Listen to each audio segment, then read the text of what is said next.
চোৱাৰমাৰীৰ পূবফালে ৰংখাটি নদী বুলি এটা নদী আছে আৰু সেই নদীৰ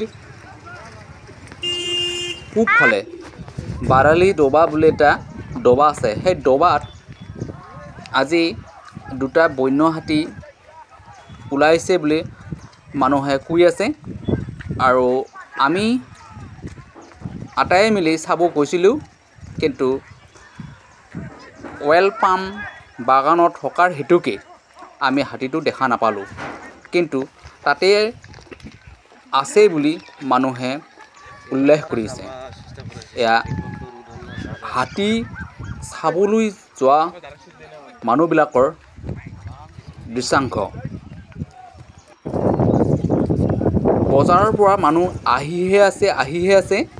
এয়া আপোনালোকে দেখি আছে হাতী চাবলৈ অহা মানুহৰ কেনেকৈ নদীত চাৰিওফালে মানুহে হাতী চাবলৈ আগ্ৰহ কৰি আহি আছে আৰু উত্তৰ ফালে হৈছে এয়া হাতীগাঁও আৰু পশ্চিম ফালে হৈছে আমাৰ বজাৰ। সকলোকে আজিলৈ ইমানতে আন্তৰিক শুভেচ্ছা আৰু অভিনন্দন জনাই আহিছোঁ। জয় হিন্দ।